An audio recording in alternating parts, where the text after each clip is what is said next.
Write in the comments which country you're watching from and which sultan fascinates you the most. If you're interested in the hidden stories of the Ottoman Empire, subscribe to the channel. In the heart of the world's most powerful empire, a slave girl with fiery red hair is presented to the Sultan. She is a gift, one of hundreds, destined for obscurity. But in her eyes, there is not fear, but ambition. This single, defiant gaze will ignite a love that shatters 500 years of tradition, topple the most powerful men, and place a former concubine at the very center of imperial power. This is the story of how a woman known as Roxelana, the Laughing One, became Hürrem Sultan, the queen who ruled a sultan's heart, and through him, the world. In the vast, windswept plains of Ruthenia, a land caught between the ambitions of empires, a life began like countless others, destined for obscurity. Her name was Aleksandra Lisowska, the daughter of an Orthodox priest. Her world was one of seasons, of faith, of a future that seemed as predictable as the rising sun. But the sun of the 16th century cast long, dark shadows. From the Crimean Khanate, a vassal of the Ottoman Empire, came the raiders. They were a force of nature, a human storm that swept across the land, leaving fire and sorrow in their wake. They were not soldiers seeking conquest, but hunters seeking human chattel for the insatiable markets of the East. In one such raid, Alexandra's world was shattered. Torn from her family, her home, her very name, she became a nameless face in a column of captives, herded southwards on a brutal journey of dust and despair.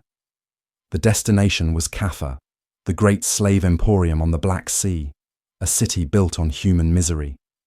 There, she was sold, examined like livestock, and stripped of the last vestiges of her former self.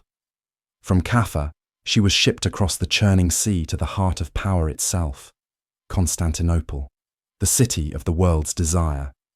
For a slave girl, it was not a city of wonder, but the final stop on a journey into oblivion.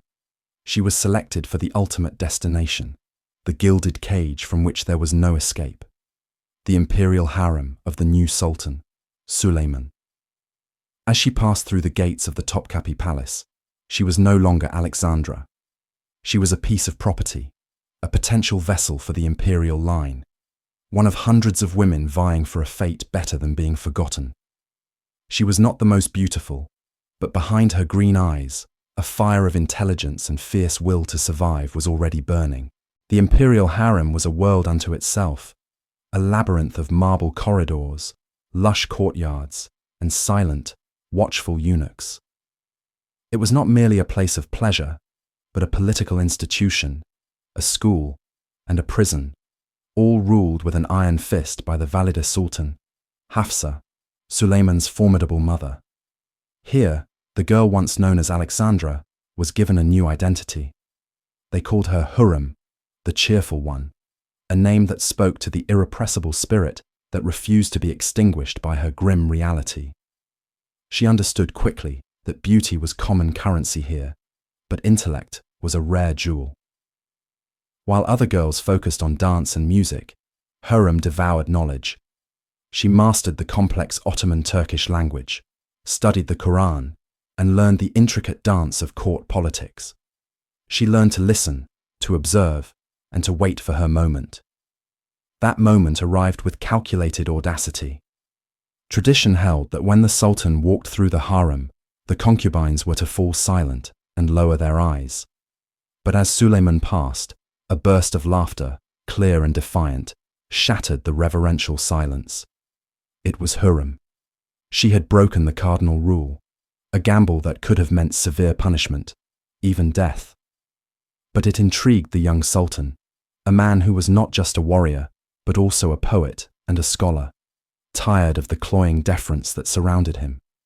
He saw not just a pretty face, but a spark of defiance, a mind at work. He summoned her.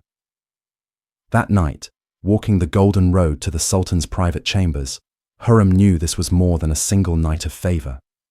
She engaged him not as a submissive concubine, but as a conversational equal. Her wit, her laughter, and her sharp mind captivated him in a way no woman had before. She was a companion for his soul, not just a pleasure for his body. The glimmer in the Sultan's eye was not one of fleeting lust. It was the dawn of an obsession that would change the course of an empire. In the unforgiving ecosystem of the Imperial Harem, a woman's worth was measured by one metric above all others: her ability to produce a male heir. A night with the Sultan was a privilege, but bearing his son was the only true path to power and security. Without a prince, a concubine, no matter how favored, was destined to fade into the harem's anonymous ranks. Hürrem, with her sharp political instincts, understood this fundamental truth. In 1521, she achieved her first great victory. She gave birth to a son, Shehzade Mehmed. With that first cry, Hürrem's status was transformed. She was no longer just Hürrem, the cheerful favorite. She was now a sultana, the mother of a prince, a potential heir to the throne of the world. Her position was cemented. As she consolidated her power within the palace walls, the man who adored her was expanding his own power across the world stage. That same year, 1521, Suleiman the Magnificent led his armies on his first great campaign, laying siege to and conquering the formidable fortress of Belgrade, the gateway to Central Europe. It was a stunning military achievement that announced his arrival as a dominant force. A powerful parallel emerged. While Suleiman brought Christian Europe to its knees, Hürrem was beginning to dismantle the centuries-old traditions of the Ottoman court. Her influence over the Sultan grew beyond the bedchamber. He valued her counsel, discussing matters of state with her, an act that was both unprecedented and scandalous. She was becoming his partner in power. Her triumph, however, bred resentment.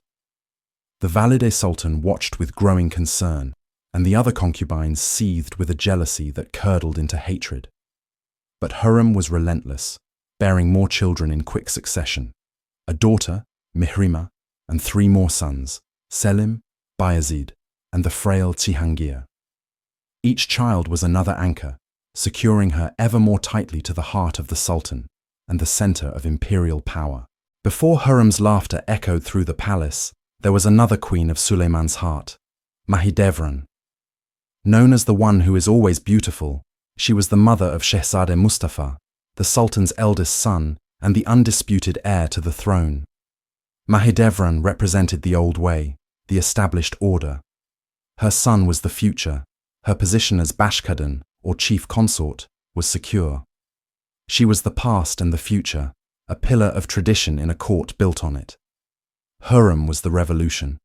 She refused to accept the traditional role of a concubine, a vessel to be used and then set aside.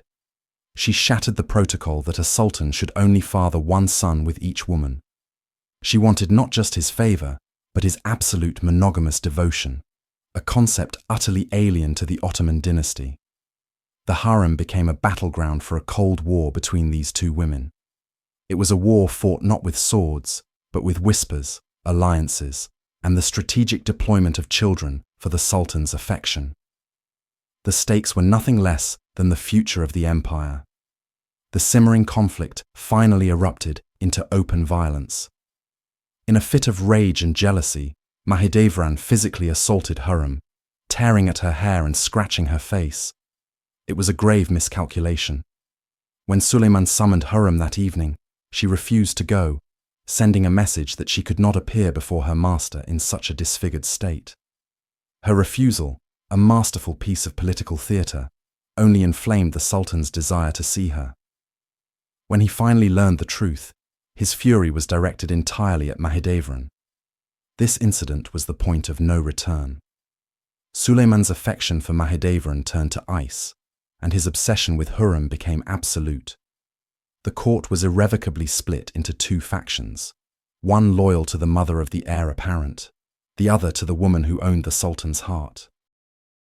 The gilded cage now held 2 mothers, 2 potential lines of succession, and the certainty that only one could ultimately survive. In the gilded corridors of Topkapi Palace, power was a complex and treacherous dance, and no one danced it with more grandeur than Pargala Ibrahim Pasha.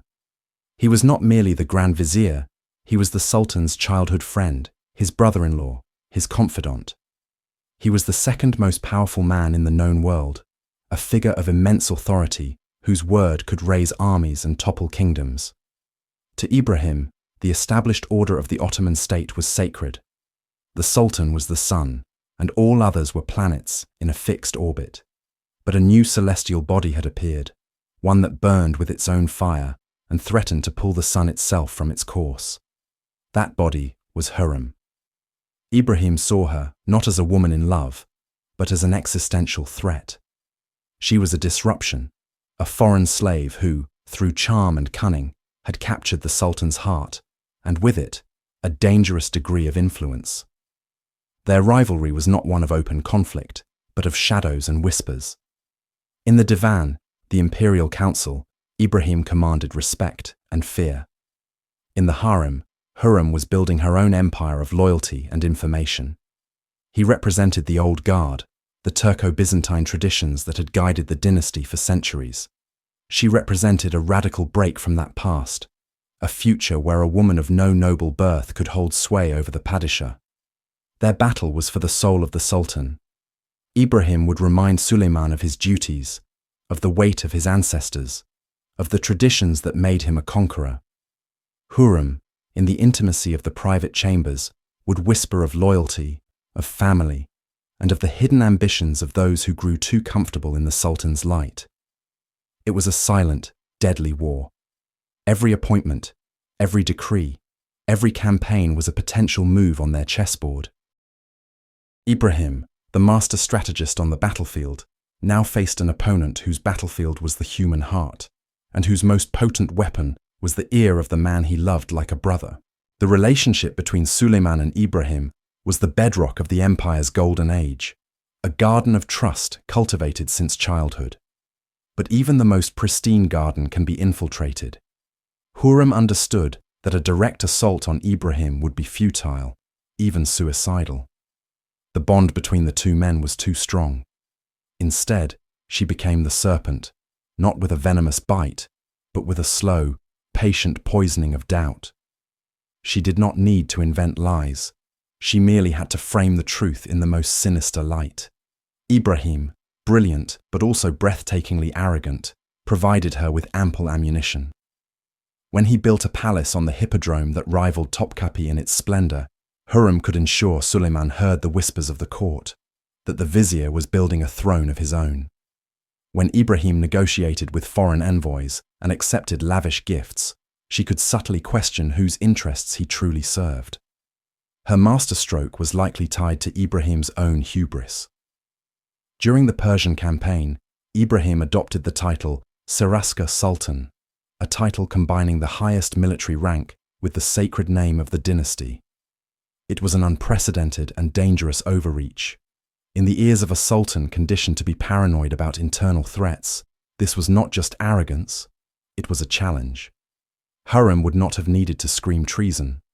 A quiet question, a feigned concern for her beloved's safety, a tearful plea to be wary of those whose ambition was eclipsing their loyalty. This was her art. She cultivated a narrative, piece by piece, where Ibrahim's every success was recast as a step towards usurpation. She turned his confidence into a threat, his wealth into a sign of corruption, and his deep bond with the Sultan into a dangerous rivalry. The seeds of distrust, once planted in the fertile ground of a monarch's inherent suspicion, began to sprout. The garden of friendship started to wither, and the shadow of the executioner's sword began to fall over the Grand Vizier. For centuries, the Ottoman way was clear. Sultans did not marry their concubines. They took women into their harem, who would bear them sons, and that was the extent of their formal relationship. The institution was designed to prevent any single family from gaining undue influence over the throne, and to keep the Sultan's focus on the state, not on a wife. It was a system of cold, political procreation. Then, in 1534, Suleiman the Magnificent took a sledgehammer to that system. In an act that stunned the court, the empire, and the entire world, he did the unthinkable. He married Hürrem. But before he could do that, another tradition had to be observed. Under Islamic law, A man could not marry his own slave. So first, Suleiman had to formally free her. This act of manumission was itself a profound statement. Hürrem was no longer property of the crown. She was a free woman.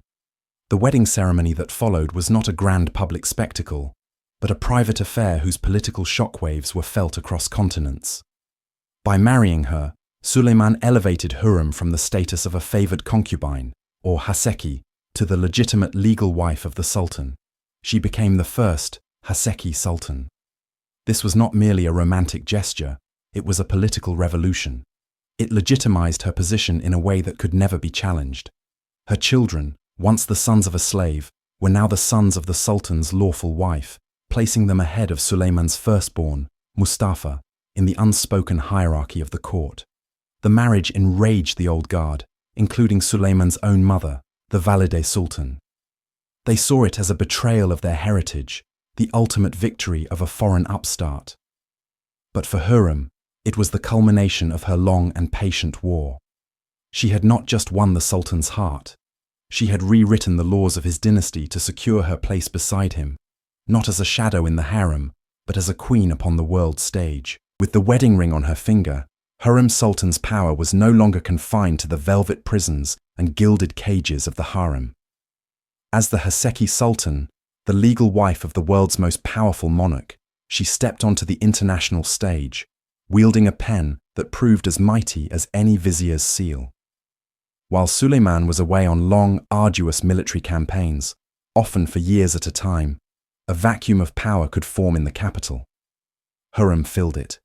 She became his eyes, his ears, and often his voice in Istanbul. Her correspondence network was vast and sophisticated. She exchanged letters, not just with governors and pashas within the empire, but with foreign heads of state. Her diplomatic letters to King Sigismund II of Poland are a masterclass in statecraft.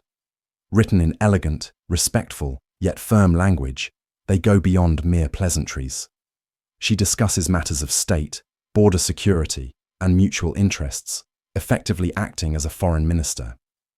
She refers to Suleiman as my lion, a term of endearment that also serves as a subtle reminder of his ferocious power. These were not the letters of a sequestered wife. They were the communiques of a co-ruler. Foreign ambassadors learned that to gain the Sultan's favor, they first had to gain the favor of his queen. She received dignitaries, listened to their petitions, and advised Suleiman on foreign policy. Her intelligence was formidable, her political instincts sharp. She understood the intricate web of European alliances and rivalries, and she used this knowledge to protect and advance the interests of the Ottoman Empire, which were now inextricably linked with the future of her own sons. This was the final stage of her transformation. The slave girl from Ruthenia, who had once fought for survival in the harem, was now a stateswoman whose opinions shaped the fate of nations. She had become a queen in every sense of the word, proving that in the Ottoman court, true power was not always inherited by blood, but could be seized by sheer force of will and intellect. In the grand theatre of Ottoman succession, one figure stood as a colossal pillar of tradition, a living embodiment of the empire's glorious past and its expected future: Shehzadeh Mustafa. He was Suleiman's firstborn son, the child of the beautiful but now sidelined Mahidevran. Mustafa was everything the empire desired in an heir. He was handsome, skilled in combat, a gifted poet, and possessed a charisma that captivated all who met him. As governor of Manisa, the traditional training ground for crown princes, he ruled with a wisdom and justice that belied his years. The people adored him. More critically, the Janissaries, the elite and often volatile heart of the Ottoman military, saw him as their future padishah. They were his sworn protectors, his loyal followers, his kingmakers in waiting. For Hürrem, this was not a matter of courtly jealousy. It was a matter of life and death. Mustafa's very existence was a death sentence for her own sons. The law of fratricide, the brutal calculus of Ottoman power, dictated that a new sultan must eliminate his brothers to prevent civil war. If Suleiman were to fall in battle or succumb to illness, Sultan Mustafa would rise, and Hürrem's children, Mehmed, Selim, Bayezid, and Cihangir would be ceremonially strangled with a silk cord. Every cheer for Mustafa in the streets of Manisa was a nail in the coffins of her own sons. He was supported by the old guard, the powerful viziers, and most importantly, by the Grand Vizier Ibrahim Pasha, who saw in the prince a continuation of the established order. Mustafa was the bulwark against the disruptive influence of the foreign slave who had captured the Sultan's heart. He was the hope of the establishment. For Hürrem, he was the ultimate obstacle, a beloved prince who had to be reframed, in his own father's eyes, from a perfect son into a deadly rival. As Suleiman the Magnificent marched his armies east for the grueling campaign against the Safavid Empire of Persia, the political battlefield shifted from the dusty plains of Anatolia to the gilded corridors of Topkapi Palace. Distance and time became Hürrem's greatest weapons. While the Sultan was preoccupied with war, news from the empire reached him through dispatches, letters, and the reports of his most trusted officials. And it was here, in the realm of ink and parchment, that a new war was waged, a war of whispers. Reports began to flow to the Sultan's camp, each one meticulously crafted. They spoke of Mustafa's immense popularity, but framed it not as loyalty to the Sultan, but as the foundation of a personality cult. They detailed the Janissaries' unwavering devotion to the prince, hinting that their allegiance was now to the son, not the father. Every success Mustafa had in governing his province was twisted into a display of audacious ambition. These were not overt accusations, but subtle, poisonous suggestions designed to prey on a sultan's deepest fear: usurpation. Suleiman himself was the son of a sultan who had deposed his own father. He knew better than anyone how quickly power could shift, how a beloved son could become a deadly rival. The architects of this campaign remained in the shadows, but the strategy bore all the hallmarks of Hürrem Sultan and her new shrewd ally, Rustam Pasha. They understood that a direct assault on the popular prince was impossible. Instead, they dripped poison into the Sultan's ear, drop by insidious drop, across hundreds of miles. They questioned Mustafa's meetings with foreign ambassadors. They exaggerated his independent decisions. The pen became a dagger, and every letter sent to the front was another cut, slowly bleeding the trust between a father and his firstborn son. The seeds of doubt, once planted in the fertile ground of a monarch's paranoia, began to take root. Before Hürrem could ever hope to reach Shehzada Mustafa, she first had to topple the giant who shielded him, Pargalı Ibrahim Pasha. He was more than a grand vizier. He was the Sultan's childhood friend, his brother-in-law, his right hand, the second most powerful man in the world. His authority was absolute, his wealth legendary, and his loyalty to Mustafa unwavering. For years, Ibrahim had been the immovable object to Hürrem's irresistible force. But Ibrahim's greatest strength, his intimate bond with Suleiman, was also his greatest vulnerability. Power had made him arrogant. He adopted the title Serasker Sultan, a move seen by many and amplified by Hürrem as a direct challenge to the one true sultan. He conducted diplomacy as if he were a monarch and lived a life of opulence that rivaled the imperial family. Hürrem masterfully exploited every misstep, every boastful word. She did not need to invent treason. She merely had to frame Ibrahim's hubris as such. She watered the seeds of doubt in Suleiman's mind, reminding him that no man, not even a friend, could share the divine shadow of the Sultanate. The end came with shocking swiftness. On the night of March 15th, 1536, Ibrahim Pasha dined with the Sultan in Topkapi Palace, as he had done countless times before. He retired to his chambers within the palace walls, a sign of ultimate trust. He would never see the sunrise. That night, a team of deaf-mute executioners, dispatched by the Sultan himself, carried out their silent work. There was no trial, no public announcement. The next morning, the body of the Grand Vizier was found, and his immense wealth was confiscated by the state. With one brutal, silent act, Suleiman had severed his deepest friendship. Hürrem had eliminated her greatest adversary. The shield was broken. The path to Mustafa was now terrifyingly clear. With Ibrahim Pasha's power extinguished, A vacuum opened at the heart of the empire, one that Hürrem Sultan was meticulously prepared to fill. Her focus now shifted from political survival to dynastic engineering. The future of the Ottoman throne would not be left to tradition or chance. It would be forged in her image through her sons. She began by shattering one of the most sacred imperial customs. Traditionally, a sultan's consort would accompany her son to his provincial post, or sancak, to guide him. Hürrem refused. By remaining in Istanbul, close to the ear of the sultan, she could oversee the political education of all her sons simultaneously, playing them off one another while maintaining ultimate control. She was no longer just a mother. She was the matriarch of a new royal faction. Her sons were her instruments of power. There was Shehzade Mehmed, the brilliant, beloved favorite of Suleiman, seen by many as the new heir apparent. Then came the fiery and ambitious Bayezid, a warrior in his father's mold. And Selim, more interested in poetry and pleasure, yet possessing a cunning political mind. Finally, there was the gentle, hunchbacked Cihangir, whose sharp intellect was unburdened by the pressures of succession. To bind this new power structure together, Hürrem executed her most brilliant political maneuver.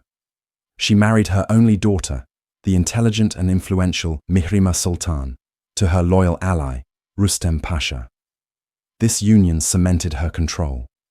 When Rustem was eventually appointed Grand Vizier, Hürrem had her own man in the empire's second highest office. The state was now a family business.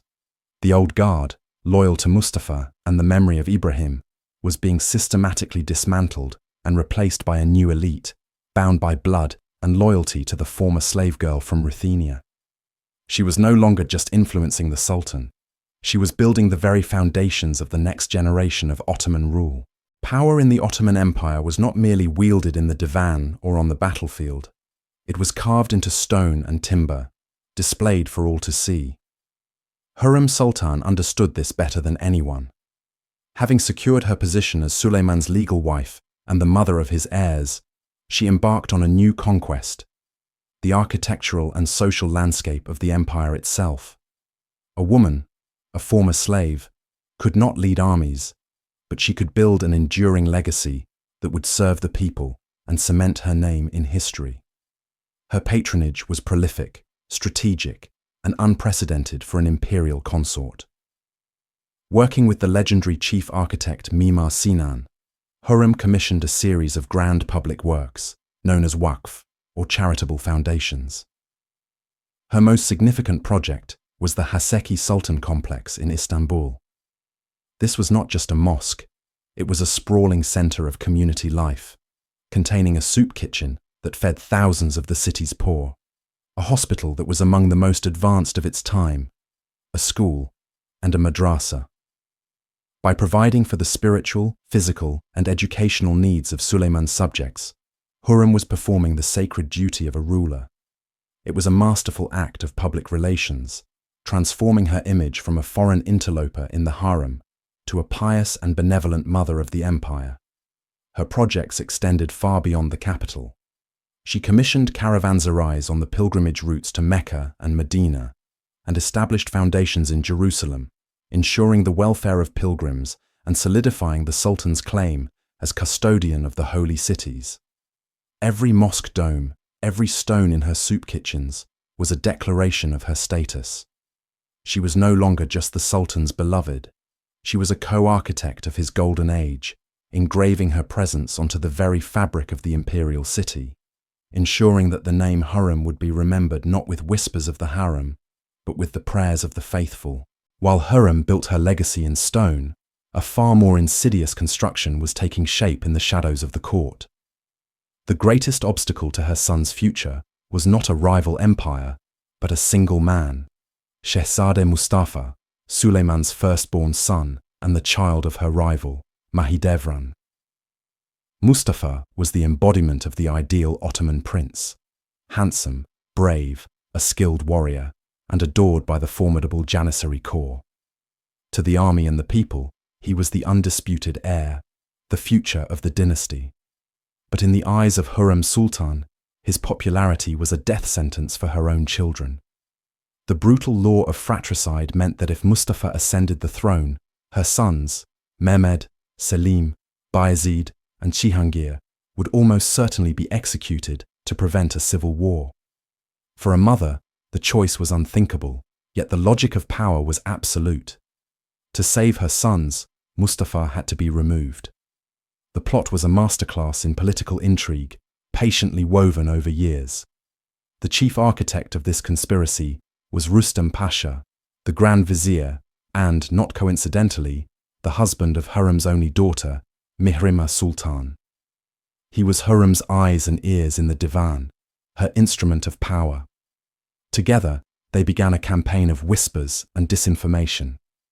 They fed Suleiman's growing anxieties, suggesting Mustafa was becoming too powerful, too beloved by the soldiers who held the fate of sultans in their hands. They intercepted communications and, according to some accounts, forged letters implying that Mustafa was conspiring with the Safavid Shah of Persia, the Ottomans' greatest enemy, to overthrow his own father. They preyed on Suleiman's deepest fear: betrayal. An aging sultan, isolated by the grandeur of his own power and away on long campaigns, began to see his perfect son not as his successor, but as his rival. The seeds of doubt had been planted in the most fertile ground imaginable. The year is 1553. The Ottoman army is on campaign against Persia. Sultan Suleiman, now in his late 50s, commands his forces from his magnificent imperial camp near Ereğli. It is here that the final act of a decade-long tragedy would unfold. He summons his son, Shehzadeh Mustafa, to his tent. The prince's advisors begged him not to go. They warned him it was a trap, that the whispers of treason had finally poisoned his father's heart. But Mustafa, ever the dutiful son, refused to believe his father could harm him. To refuse the summons would be an open act of rebellion, confirming the very lies spread against him.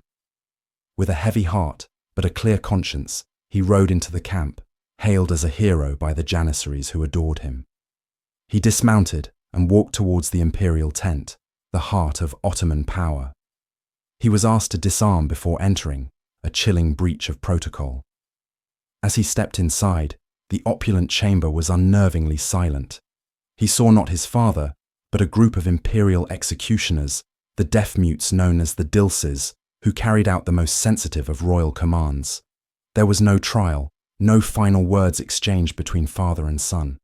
There was only the struggle. Mustafa, a powerful warrior, fought fiercely for his life against several men. Behind a linen screen, Suleiman, the lawgiver, the magnificent, listened to the muffled sounds of his firstborn son being strangled to death with a silk cord, the traditional bloodless method reserved for royalty. When it was over, the prince's body was laid on a carpet outside the tent for the entire army to see. The message was unequivocal. This was the fate of traitors. But the Janissaries saw not a traitor, but their murdered hope. A roar of grief and rage erupted from the camp, a sound so fearsome it threatened to tear the empire apart. Suleiman had made his choice, sacrificing his son to secure his throne.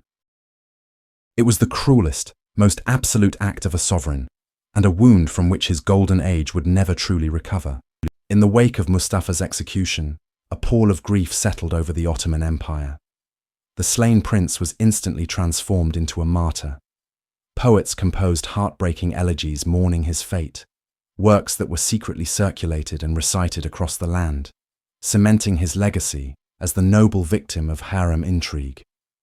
Suleiman's reputation was forever tarnished. He had executed his own beloved son on the basis of whispered rumors, and the people knew it. To quell the seething rage of the Janissaries, he was forced to dismiss his Grand Vizier, Rustam Pasha, the public face of the conspiracy. But everyone knew who the true architect was.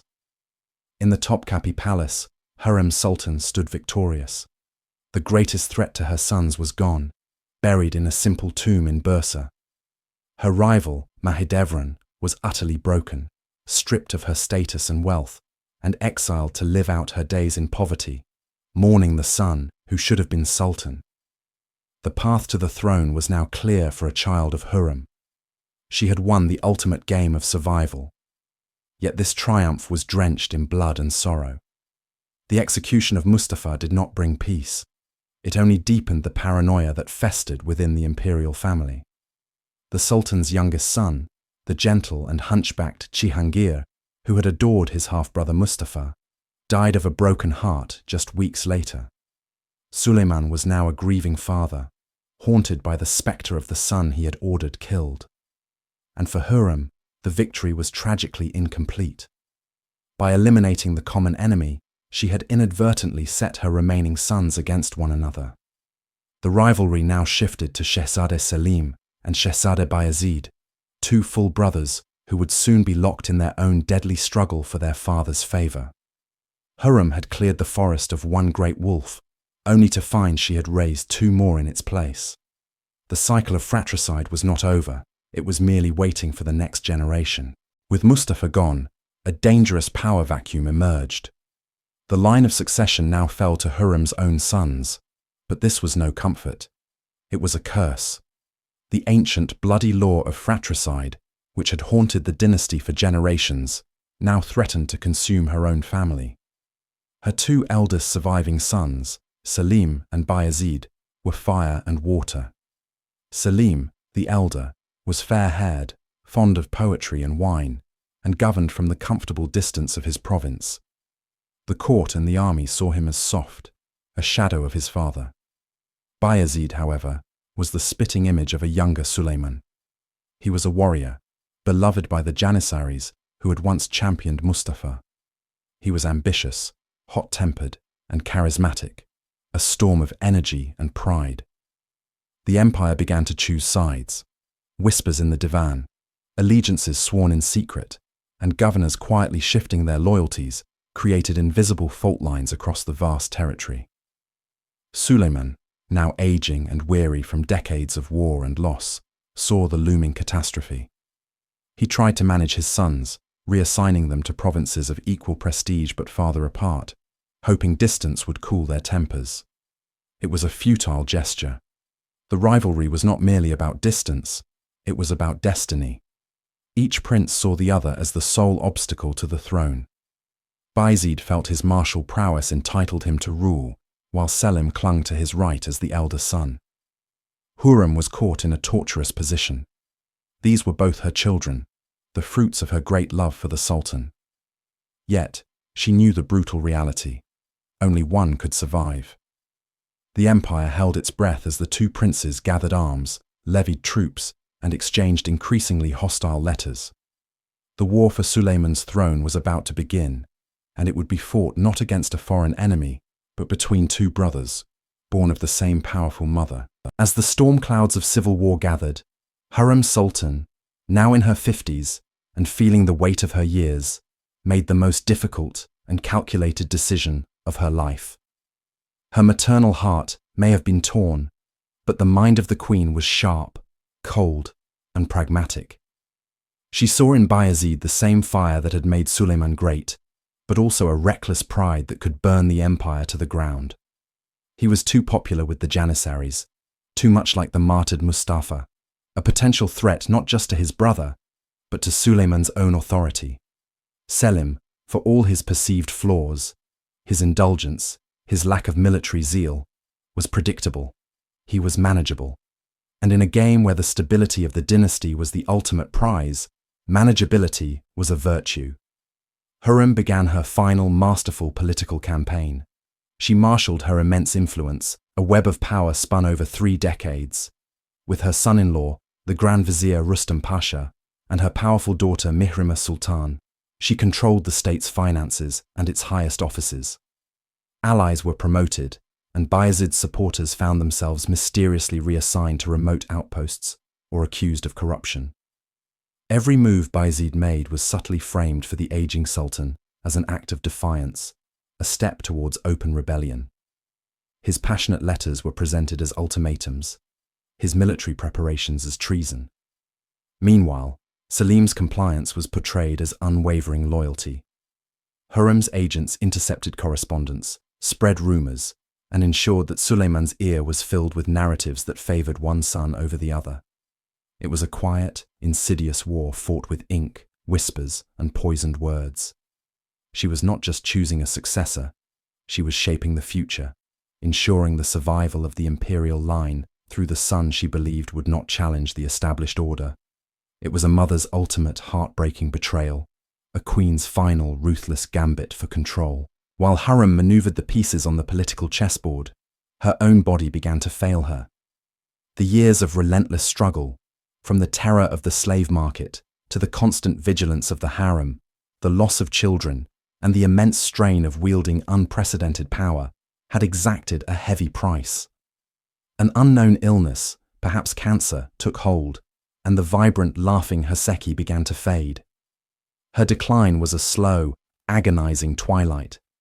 Suleiman, the conqueror of worlds, the shadow of God on earth, was utterly helpless. He set aside the affairs of state, dismissed his council, and spent his days and nights by her side. The man who commanded vast armies now watched, heartbroken, as the love of his life slipped away. In these final months, the titles of Sultan and Haseki seemed to fall away, leaving only a man and a woman who had built an empire and a family together. Their conversations were no longer of policy and succession, but of a shared past, of poems written and children raised. Yet, even in her weakness, Hürrem's mind was sharp. She used her remaining time to secure her legacy beyond the palace walls. She finalized the endowments for her vast charitable works. The Haseki Sultan complex in Istanbul, with its mosque, soup kitchen, hospital, and school. She oversaw projects in Jerusalem, Mecca, and Medina, ensuring her name would be remembered not just as a powerful queen, but as a pious benefactor to the empire's people. Her architectural patronage was a testament to her journey, stamping her identity onto the very skyline of the capital. She was no longer simply the wife of the Sultan. She was a co-architect of the Ottoman Golden Age. As her end neared, the entire empire seemed to hold its breath. The woman who had rewritten every rule was preparing for her final departure, leaving behind a legacy etched in stone and a void that no one could ever fill. In the spring of 1558, Hürrem Sultan died. A profound, unnerving silence fell over the Topkapi Palace. The woman whose laughter once echoed through its marble halls, the force of nature who had dominated its politics for nearly 40 years, was gone. For Sultan Suleiman, it was an apocalyptic loss. He had broken with centuries of tradition for her, and with her death, the center of his world collapsed. His poetry, once filled with passionate declarations of love, turned to elegies of unbearable sorrow. He walked the halls of his great palace like a ghost, a ruler who had lost his partner, his counsel, and his soul. The empire felt her absence immediately. Hürrem had been the linchpin of the court, the ultimate arbiter of favor, and the steady hand guiding the Sultan's decisions in his later years. With her gone, the fragile peace she had maintained between her sons shattered completely. The final restraint was removed. Freed from his mother's influence and fearing his father's grief-stricken judgment, Prince Bayezid saw his moment of opportunity, or desperation. He gathered his armies and marched against his brother Selim. The civil war that Hürrem had so feared and meticulously tried to manage from the shadows finally erupted in all its fury. Her death was not just the end of an era, it was the trigger for the final bloody chapter of Suleiman's reign. The stability she had fought so ruthlessly to preserve crumbled in her absence. She had risen from nothing to become the indispensable woman of the empire, and her passing revealed just how much the mighty Ottoman state had come to depend on the will of a single former slave. The laughing one was silent, and in her silence, the swords of her sons were drawn, ready to drench the empire in the very blood she had given them.